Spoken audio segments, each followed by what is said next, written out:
KC Laboratory. Sponsored by Emprise Bank.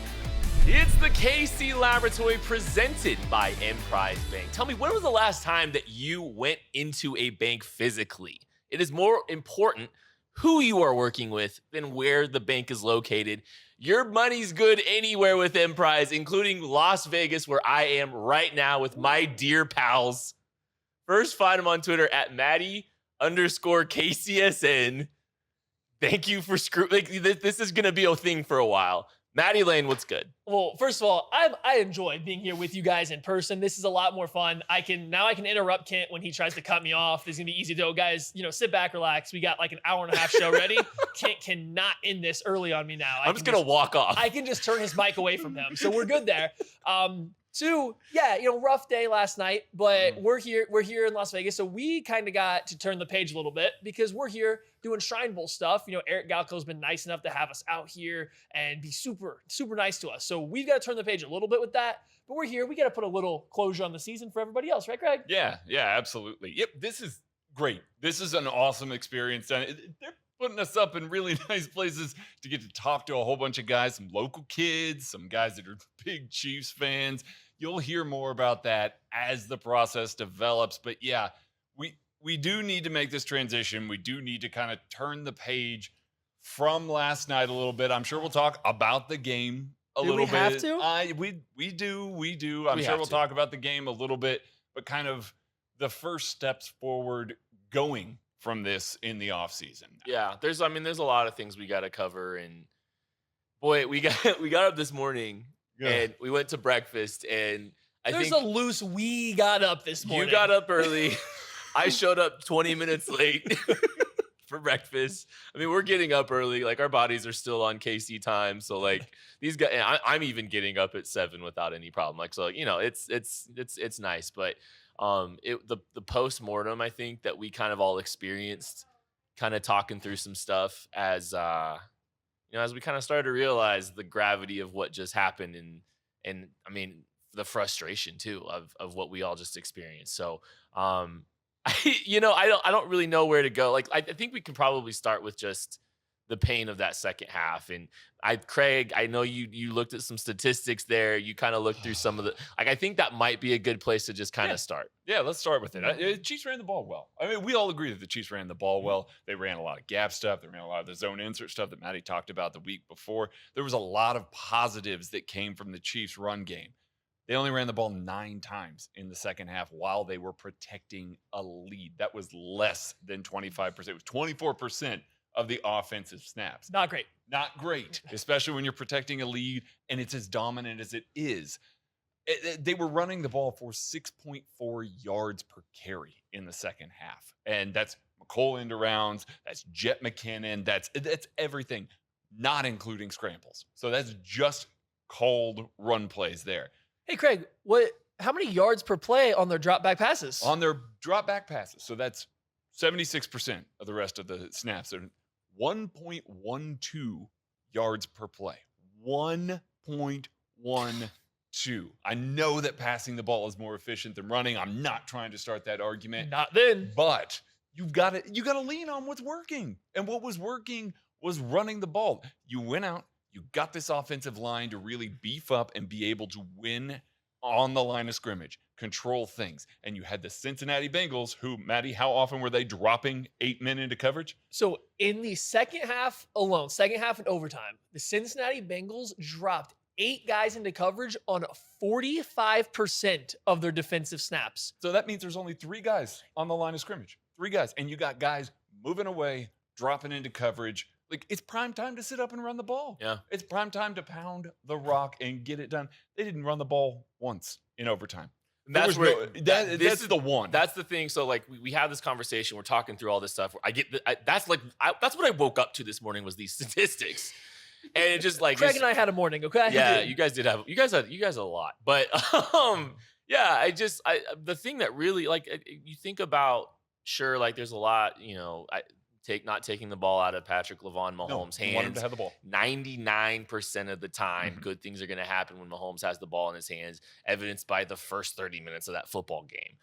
First 29 minutes and 50 seconds of that football game.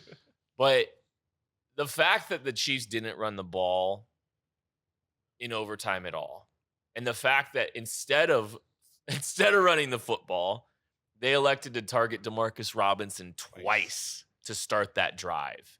He was open. Is disgusting. The second one, he was not open. Okay, the first one. It was disgusting. And I don't know. Like, I mean, especially you saw the struggle, but like the entirety of the half was a struggle bus.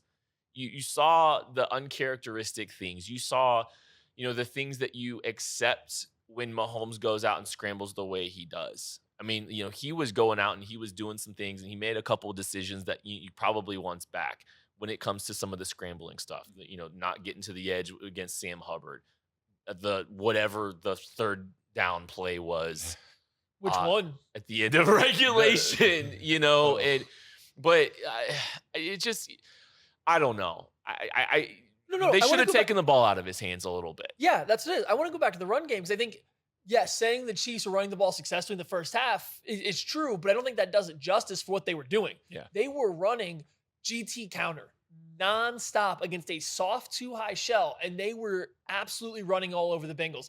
7-8 yards a clip. I tweeted out, if the Bengals don't change something, the Chiefs are literally going to run them into the oblivion because there was no option. You can't defend that run with a light box and then guys playing soft. So it was just clear as day that the Chiefs were going to keep just running the ball down the field. They go into halftime, like we'll get to the debacle at the end of the first half later. They go into halftime, they now come out with a lead. And you know what the Bengals' change was?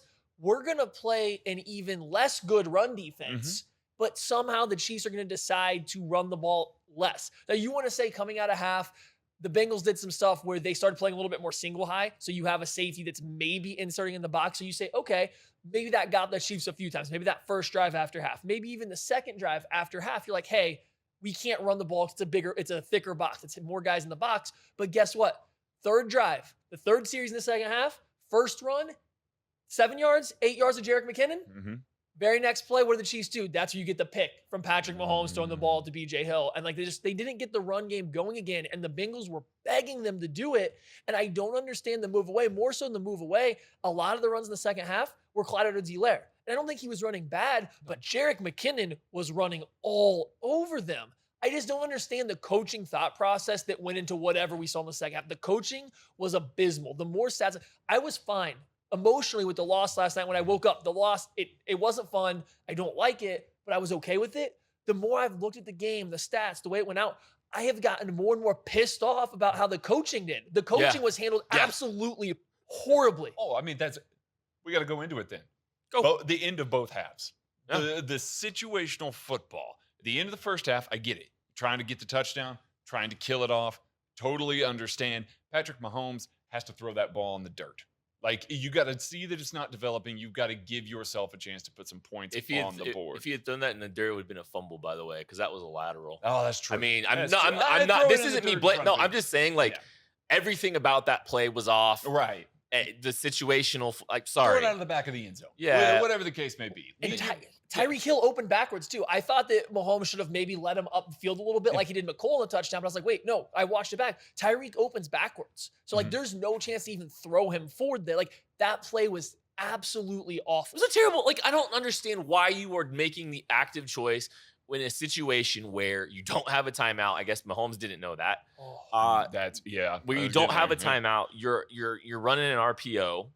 You're running an RPO short of the sticks, short of the goal line. I mean, you are creating a lot of variables for that play to fail. Yeah. And it did. Yeah. And because they thought they had a timeout. I fully believe it's because the entire team. The coaching staff. The coaching staff calling that play, calling that, and calling something that develops in that way. Yeah, you would think that they all believe, and maybe because of the challenge and the way that the timeout was handled with the challenge, maybe there was a mix-up. Maybe there wasn't clear communication. Maybe there wasn't clear communication between staff and Andy and staff. Correct. Because of the procedural issue, whatever happened with that challenge. Okay. Which on the challenge that shouldn't have happened, but whatever. Let's buy it. Let's buy it. Let's say that happens. It's not acceptable, but let's say that's what happened. Okay, so now you move on. Now the end of the game, Craig. The end of the game. You got a minute 40 left in the game. You are on the 5 yard line with a run game that has been dominant even on that drive. That singular drive, they had been dominant. They had rattled off a bunch of plays there. And what happens? I understand that you were trying to bleed the clock. You don't want to give the ball back to Joe Burrow with too much time left on the clock, even though the defense had played pretty well. They had one touchdown drive. We were talking about, like, in retrospect, like, we were talking about the game, the farther we get away from the game, because in the moment, I did not want to give the ball to Joe Burrow. Sure. I didn't want to give it to him. I wanted to have that game down to 40 seconds and the Chiefs score a touchdown. Yeah. Thinking back, the Bengals had one true touchdown drive. Correct. That was it. Correct. It was the one to go to make it a 21-10 score late in the second half. And even then, it was a screen pass. Yeah. Like, you're not dialing up a ton of screen passes in a situational football like that. I mean, and we're going to get that screen pass later. Yeah, there's more on that too. We'll get there later. Yeah. But I mean, you look at that and you're saying, okay, we don't want to leave too much time on the clock. I get the logic. I understand the logic. But then the play calling that occurs because of that, the way that Mahomes was clearly eating the ball because they wanted the clock to just run. They were playing for a tie. Like, it ended up playing for a tie. Okay, now hold on. You don't want to leave Joe Burrow and the Cincinnati Bengals offense time to go score after you take the lead with the touchdown, correct? That's the thought process. But you're going to play for a tie, so you're playing for a coin toss? Yeah. They didn't trust their defense to stop the Bengals from getting a field goal in 40 seconds, so they're clearly only playing for a coin toss then, right? Yeah. If you don't trust your defense to stop Joe Burrow in 40 seconds, you're not going to trust them to stop him in overtime. They legitimately only played for a coin toss. Yeah, they really did. And now here's the thing. You punch in a touchdown. Line up, you run the ball, you punch in for a touchdown. Maybe you get it on second down. Ideally, you get it on third down. I mean, the second level of the Cincinnati Bengals defense was in let them score mode. They were. Oh, that first down run? Absolutely were. Yeah, and the first down, you had to run it. You have to run to get the Bengals' last timeout out, which was perfect. And you're facing second down. And I get wanting to trust Patrick Mahomes there because that's your guy. But I tell you guys what, I had zero confidence in him at that point in time. This is the first time I've ever watched him and had absolutely zero confidence he was going to pull this play off. I get it. You have to trust him. He's your franchise, but you could just run a play. The one time I've ever wanted an Andy Reid red zone play was that second. I'm like, give me the shovel pass. Give me the jet sweep. Yeah. This is the one time I want to see Andy Reid try to get cute because worst case scenario, you pick up 1 to 2 yards. You're closer to the goal line. You bled the clock. You don't have to take a 5-yard sack because Mahomes has to chokes and doesn't know what to do with the football. Correct. You pick up 2 yards. That's a 7-yard swing if you just run an Andy play or run the football. I don't understand at all what they did on second down. Third down was just as bad. And I mean, talk about third down. Let's talk about what Patrick Mahomes did on third down. I mean, what didn't he do? He tried everything under the sun. Like, he was rolling all over the place. I think that was another play that they dropped 8. He had no answer for what was happening. With the spike. He tried to get open. Late entry into the rush that I think maybe pulled his confidence away from trying to fire to a guy like Byron Pringle. Yeah. He does the Mahomes escape route. He does the drill that he does with Bobby Stroop that we see all the time where he's kind of changing those directions. It is a skill that has worked numerous times in the playoffs. But there was no plan. He had no plan, though. He was scrambling with zero plan. He wasn't scrambling to throw. He was just panic scrambling. That's the issue. Then he fumbled. I've never seen him panic. Earlier in the game, it was him versus Sam Hubbard on a race to get 3 yards to the sideline. He didn't take it. Yep. Any other time this year, he's making that run to the sideline. And if he's not going to win, he's going to win the edge and he's going to reach out and get the first down like he's done every other time. Yeah. But instead of doing that, he's going to run to the sideline. He's going to pull that little drop step he does right before he gets there and he gets that first down. He didn't even consider it. He spun back around, got sacked. He did that again. He was just scrambling around with zero intent. That was my problem. Well, everything after that end of game or end of half situation was bad. It was bad. It was bad. I mean, there really wasn't anything to write home about. I mean, here's you go. You have that situation at the end of the half, and then the next series, the first series out, 2 drops from the 2 best players on the team, skill players on the team, and then everything else is just Mahomes trying to do too much. Mahomes not throwing with his chest like you talk about all the time. If he's throwing with his chest, he hits Kelsey for a game-winning touchdown. Yeah. We've seen it. Like the window's not wide open, but it's not a It's super open tight enough. window. He's That's thrown into tight That's windows. open enough for Jimmy Garoppolo to hit. Okay, like that's open for any NFL quarterback to hit, and he had zero confidence in trying to put that ball in there. And like that's what I mean. Andy Reid needed to take some of the pressure off a second down and do something that was Andy Reedy because Mahomes just did not have it. That's again a failure. Yes, Patrick Mahomes choked and did not play well in the second half. We can say it. We don't have to just be complete homers about it, but that's a failure on the coaching staff to keep pushing him out there and making him do it when he just clearly didn't have it for that half of football. Yeah, and I mean, the Bengals focused on taking away Tyreek Hill and Travis Kelce, and they said, we're going to make all these other guys try to beat us. We're going to drop 8. And I mean, the Chiefs had no answer for it, and there was an answer sitting right there, running the football a little bit more. I mean, with the successful clip, really quick before we kind of move on to some of this other stuff. It's so weird to compare. We praised the Chiefs last week for the situational football. Yeah. We talk a lot about it. Flawless execution with a little bit of, freelancing by Mahomes and Kelce, logical kind of adjustments. And it's weird to contrast what we saw last week with what happened yesterday. And I don't know what to make of it entirely because I'm not trying to be too in the moment and too reactionary to everything. But at the same time, the second half didn't make sense. Yeah. I still don't believe in the Bengals. I don't think they're that good of a football team. I think they've pulled some games out. I think they've played with a lot of toughness. I think, and you've got to give them some credit for that. Sure. But Eric Bieniemy said it. He said it in his press conferences this week. Games are lost more than they're won, and that felt a lot more like the Chiefs lost it than the Bengals won it. Yeah. And I'm just confounded by it. It's the Andy Reid experience. It really is though. Like we talk, like unfortunate. we think about how prepared this team is. And I think that they are. I really do largely. It just seems like something something about how this thing is structured, something about organizationally, there are moments that the Chiefs just, and it's not just when the Eagles, it's the same kind of thing. They kind of wilt. They kind of just, they collapse. And it's frustrating and it doesn't make sense because it's not what we are accustomed to with this team. Right. We're not accustomed to it at all. Just like Kansas City's not accustomed to a Macadoodles. It's coming. Summer of this year, you are getting a Macadoodles liquor store in Lee's Summit, Missouri. It is the best thing that could possibly come to Lee's Summit, Missouri this summer. You've got the best selection, you've got the best prices, and you've got elite customer service. You've got the first half of the Chiefs game yesterday. That level of customer service. That's how great they are. So we need more of them in Kansas City. You got to spread those things all over the place. That way everybody has access to them. That way everybody doesn't have to drive to Lee's Summit. Like it's going to get crowded in there when it gets in there. So we need more of them opened. So if you are a franchisee, get a hold of Roger, info@macadoodles.com. Let's start populating those things all over the place. Nice, reliable liquor store. That's exactly what Kansas City needs right now.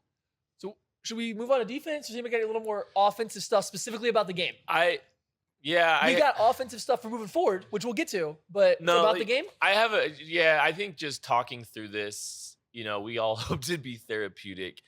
I think when I look at the context of this football game, things don't really start hurting as bad until I start thinking about some of the big picture stuff. Mm-hmm.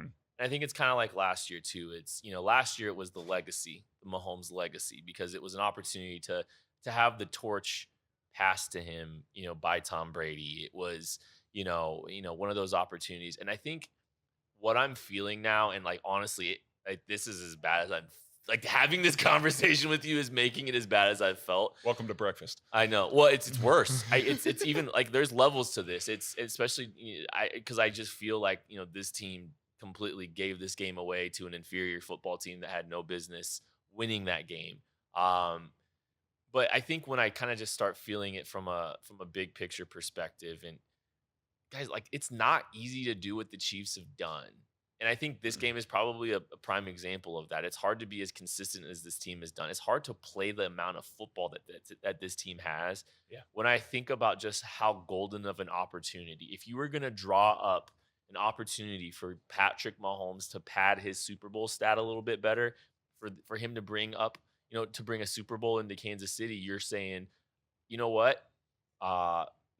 One of the probably the third best team over the course of the season in the NFC, and you have, I don't know, the fourth best team in the AFC to get the path to this Super Bowl was great, and this is a big opportunity because you could get to the Super Bowl, but it could be a bigger challenge when you get there. I'm not trying to discredit the Rams either, but I think that they are more flawed than some of the teams that are probably going to get to the Super Bowl over the next 5 years.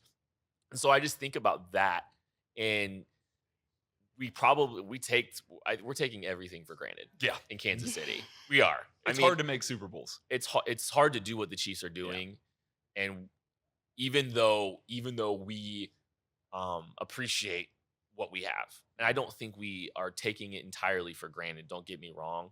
I think there's so much success happening, and it's becoming just so common it's the Arrowhead Invitational the last 4 years in the AFC, and I don't really foresee that changing all that much because I think this is an opportunity for this team to come back with a different kind of. We'll get there, but that's the kind of pain. I'm just feeling a lot of pain right now, more than I thought I would, and it's hitting me. This conversation is making things just way worse. Let's talk about the defense. Yeah, because defense was good. The defense is good, and I don't have the same level of pain as Kent does about this. I'm more frustrated about the X's and O's, the nerdy stuff, and how we got to that point, which we kind of covered. Big picture stuff. The big thing, the only thing that sticks me there, it's going to be really hard at the end of this, and it doesn't matter. But when you're going to start talking about quarterback legacies, you're going to start talking about where Patrick Mahomes at the end of his career stacks up in greatness. This game is going to stick out to everybody because that half of football is. I think people are going to remember it. That doesn't make sense. People are going to remember that. And when you start doing greatness stuff later, I don't think it matters, but that's something that's going to come back up. It's that part's not fun, but outside of that, the big picture stuff, it's hard. I know it's hard. I am more interested in how you go about fixing it and why they got there. Yeah. So I think we do need to touch though on the defense before we start looking on how you fix it going forward. Yeah. I mean, it's unfortunate because this is probably the side of the ball that they're losing the most guys from. In this offseason. Yeah. So this may potentially be the last games in Chiefs jerseys, not including the Pro Bowl here. Last games in Chiefs jerseys for Anthony Hitchens, for Frank Clark, for Tyrann Mathieu, for Charvarius Ward, and then Derek Nottie, Jaron Reed, Melvin Ingram, if they don't get something done. Ben Neiman. If that happens. Ben Neiman, Dan Dorian Sorensen, O'Daniel. Armani Watts. Watts. Guys that have played, though. I mean, there's a lot of turnover. There's a lot of guys on that list. Man, all that and no mention of Alex Okafor. Alex Okafor, who was great. Who was great against the run. I mean, and so did Mike Dana, by the way. But anyway, it's unfortunate that most of the successes, failures that we think of with Patrick Mahomes, high scoring affairs, defense maybe not contributing as much as in some other facets and things like that.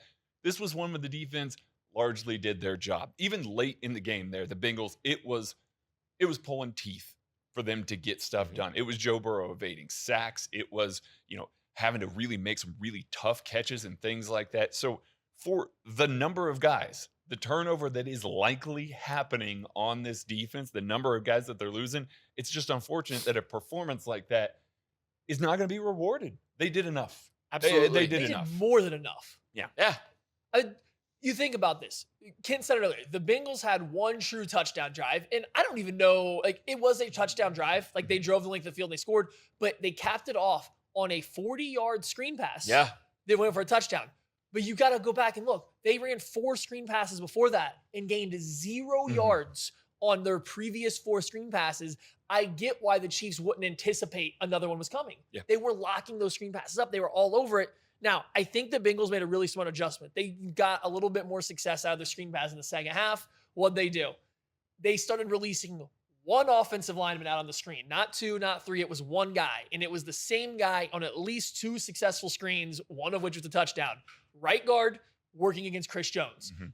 That was the only guy that got out early on the screen because Chris Jones is just not the kind of guy that normally is going to not, see red. When he sees a quarterback goes red, he's getting that quarterback. And it's not a bad thing. That's how he's the most. It's arguably his best attribute. Exactly. That's why he's so good at what he does. Mhm. But if you're going to call a screenplay, if you can pull the one guy that should be retracing his steps because he's the only guy getting the cue that it's a screen pass, if you can pull him out of the way, no one's there. There's no longer Melvin Ingram. There's no longer Frank Clark. There's no longer Jaron Reed, who was great against the screen game, there to go back and take it away. They started dialing up some screens to take advantage of Chris Jones beating up on the right guard and taking advantage of his aggression, but that was their only touchdown drive. They had to do all that just to score their only long touchdown of the drive of the game. Yeah. The defense, besides that, they gave up 24 points. The Bengals were living in a perpetual state of 3rd and 5. Yeah. And we talked about this. Like, the Chiefs' early down defense was good. Yeah. It was really good. And, was. you're putting them in these 3rd and 5, 3rd and 6 situations. And yeah, they're converting a lot of them, but you're kind of hoping over the course of time things were going to even out because It was getting 50-50. it was starting to balance out a little bit balancing more. out. Yeah, but early on, the Bengals had to get into their bag on 3rd down. They had to really burn a lot of 3rd down plays because the Chiefs were forcing a lot of them. Yeah. And so, I don't think you can be mad at the defense. I think that you shouldn't be mad at the defense. Like, that game had nothing to do with the defense. And here's the pushback I give back to that, so you guys can go on this. They had Joe Burrow wrapped up 5 times and couldn't bring him down. Yeah. That's the anytime I say, it wasn't the defense, that's the first thing that comes to Yeah. mind is Chris Jones missing a couple sacks, some other guys not getting they couldn't bring Joe Burrow down despite him getting sacked 800 times last week. Like, that's the only area you can kind of put it on the defense, maybe. But like, you could still, that had such an impact on the game without getting the sacks. I don't know how you blame the defense for this. It was weird. Like, it's like the tackle tech this week, the Chiefs were coming in high. Yeah. And it wasn't just with Joey B. No, it It was seemed like they were everybody. coming in high with Jamar Chase too. I don't know if there was a methodology to that, because it did seem like there was a little bit more intentionality to tackle above the waist. I think about some of the plays, like largely a lot of the plays that I thought some of these guys were able to slip out of, it was because of where they're tackling and the landmarks that these guys were trying to hit on the body. I don't know if this was intentional or not. I have no clue, but like, I don't know. It was weird. Yeah. So let's transition to offseason now. Please. Because we're talking about it. We're talking about all those guys that are going to be gone. You got decisions to make on a lot of guys. Our guy, BJ Kissel, he tweets at Tyron, basically tweets out today, talking about how much he appreciates everything he's brought to Kansas City. Lots of people did today. And, arguably one of the greatest free agent signings in Chiefs history. Maybe. Maybe. It's he is. It's up change there. agent Absolutely. on a team that overhauled their defense. What overhauling your defense? Oh, you can't do it in one season. It they doesn't did. happen like that. They- And then they won a Super Bowl with it. Change Yeah, agent. They really did. Yeah. He kind of responds back to BJ with, love and appreciation and all that. And there's some finality to Oof. it. Basically alluding to the fact that he might be leaving. And add the emotional press conference at the end, the tears. Absolutely. Man. And who knows what's really going to happen from that. Yeah. But that brings about the bigger question. We talked about it yesterday, that Spags and Tyrann Mathieu are a package deal. Now, why do we think they're a package deal? I don't know if we've explained that. So Okay. why do you think they're a package deal?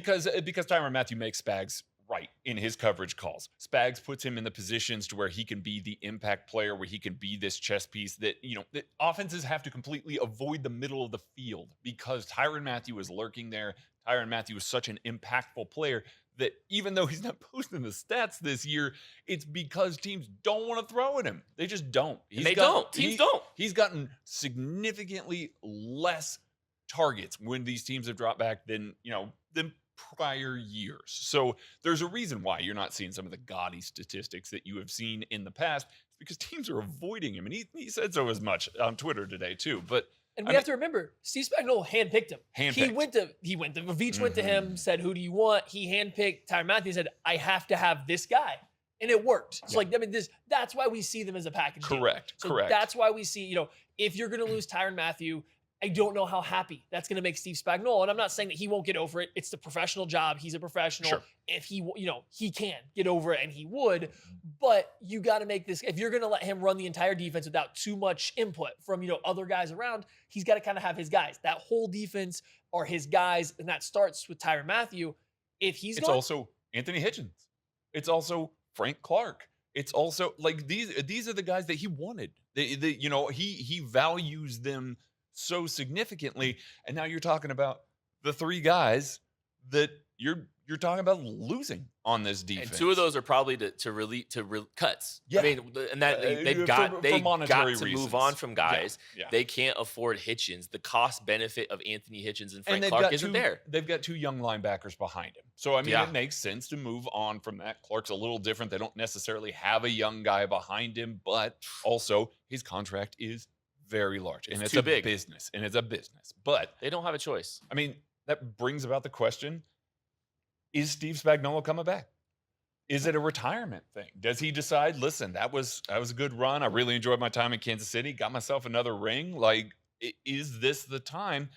And with the kind of defensive coordinators that are out there on the market right now, Vic Fangio's sitting there. I mean, Brian Flores doesn't have a job right now. There's guys out there that would easily fit in Kansas City, especially if you're having to make some tough roster decisions. You're having to replace some of the leaders on your team, some of the impact players on your team. We talked about it a little bit yesterday, but is it the time? And that's it, though. Oh, go ahead. You get in there. And I think it's really important because we just had this conversation talking about, that this wasn't the defense's fault that the Chiefs their season's over. And but there's a difference because of all the things we've kind of talked about. This is an aging core. This is an older group on the defensive side of the football. I think the cost has the cost has not outweighed the performance in some of the areas that the Chiefs have invested in. Yeah. You're making big changes already to that side of the football. If it's time, the timing and the aging and some of that stuff are the things that are worth taking into consideration more than just Steve Spagnuolo. It's not creating a scapegoat necessarily for what we just saw. No. So any conversations that we're having about this really has nothing to do with what happened this year. It's just the timing of this football team. Yeah. They've tried to quote unquote run it back essentially 3 years. Mm-hmm. They haven't made any big adjustments or big additions since the 2019 team. It's really been subtractions. They're worse at wide receiver. They've really relied on draft picks largely for this team's improvements or mid-season signings and attempts there. This team really hasn't changed their core outside of draft picks from that team. But now I think that's the conversation should be, is it time to kind of hit a mini reset? And really a big piece of that reset is that defensive side of the football. We're talking about moving on from a 3-time Super Bowl winning defensive coordinator who has won a Super Bowl, lost a Super Bowl without giving up that many points, lost an AFC championship game because the offense couldn't score more than a field goal in a half of football. We're talking on moving away from that guy after what's happened. I'm talking about him retiring, to be clear. I love Steve Spagnuolo. We all love Steve Spagnuolo. I'm saying, I just want to drive it home because I think a lot of Chiefs fans are very reactionary because they don't they don't fully understand why Steve Spagnuolo calls some of the stuff he does because there's a lot there. I'm not saying I understand it all either, but I've taken enough step back to understand there's a lot of different technical stuff that goes into his defense. There's a lot of moving parts. It's a lot of reliance on guys being on the same page. Yeah. I understand how that's very frustrating to watch a guy that you don't think is as talented to go out there and not look great on one play, but miss the 10 plays where he does the perfectly right thing in this complex scheme. Yeah. So I love Steve Spagnuolo. I get why people want to move on from him, but on the flip side, he's a 3-time Super Bowl winner. He has 3 Super Bowl rings, largely based on what his defense did during those runs. He has been to back-to-backs or 2 Super Bowls, another AFC championship game. The defenses have performed well in them, and we're trying to move on from that guy. I'm not trying to, but we're talking about moving on from that guy. I want to set the stage there because you guys alluded to it. Here's why. If you keep Steve Spagnuolo, his defense is very specific to a style of player that does not cross over to multiple schemes. It's not I don't think it's a very modern defense from a from a personnel standpoint. I agree. Yeah, no, that's fair. It's a very old school throwback guy. You're getting bigger, stronger guys that don't like to be run against. That's the entire, concept of his defense. And then you make up for some other stuff with the blitzes or getting a star along the defensive line. If you keep him, you have to pay guys to come in and play. You have to pay them for multiple years. You have to pay them a lot of money. You're essentially saying, we're going to keep you for another 2-3 years to make another run out of this. Yeah. I'm not saying that's wrong. I'm just saying, if you're not 100% in, if the Chiefs are not 100% in, if Steve Spagnuolo's not 100% in. Steve Spagnuolo's not young, by the way. Like, the word retirement makes a lot of sense for a lot of reasons because he's an older coach too, by the way. So you're going all in. Then that's what I mean. You have to go all in for multiple years. This is the year you have to do it. You have to do it this offseason if you're going to move on because you have to get different players. You essentially have to retool. You have to rebuild this entire defense again for the second time in 3 years. So if you're going to do that, you got to decide if you're doing it with Spagnuolo or somebody else. Yeah. And again, like, I think that's important. We're trying to create the context of this conversation. It's not necessarily a reaction to what happened. It's a big, there's too many big picture conversations that need to be had about this football team. Now, this is one of the biggest years in the Patrick Mahomes era because you like it or not, there's gotta be a swell of youth that hits this football team. You've got to, and they got to play. And they got to play. That last draft was crucial. This last draft that the Chiefs hit on some players was crucial to this team being able to sustain success and getting value like Trey Smith. And, the Chiefs, the offensive line, depending on what you do with Orlando Brown, like, they've done a lot to fortify that group. They've built that interior. That interior is going to be locked for the next 3 years after this one. There's good pieces. The addition of Nick Bolton helps you move on from Anthony Hitchens. Like we talked about it this offseason, or the preseason. The logic on Bolton is he's the Hitchens replacement. Like long term, that's the look for him. And it very obviously appears that he is going to be able to do that. He looks up to the task. So you've got to, you've got to start hitting on your draft picks. You've got to start making decisions on the next core. Travis Kelce makes you forget that he's a tight end in his mid-30s who's had, who's worked through a lot of injury issues over the course of his career. You said it earlier. He looked gassed. Like not just one game, every game. Yeah, every game in the second half, he looks gassed. Yes. So you've got to have these big picture conversations, and you've got to think long term. And obviously, the Chiefs are doing that, and they've got to plan for how they plan on building it. But I think these are the things that you've got to take into consideration. You got to start looking at from a long term perspective, and it's fascinating. This is going to be a big year. It is. Anything else you want to get to before we wrap up? We've kept the people. Yeah, no, I think Kent nailed it. You got to start preparing. I understand hitting on draft picks. You got to, that free agent group, that first free agent group with Steve Spagnuolo, it's over. It's done. Yeah. They got through it. They got a Super Bowl out of it. They got back to another. It was a success. It's time for another regrouping of free agents, though. Like, it's another free agent year where the Chiefs have money to spend.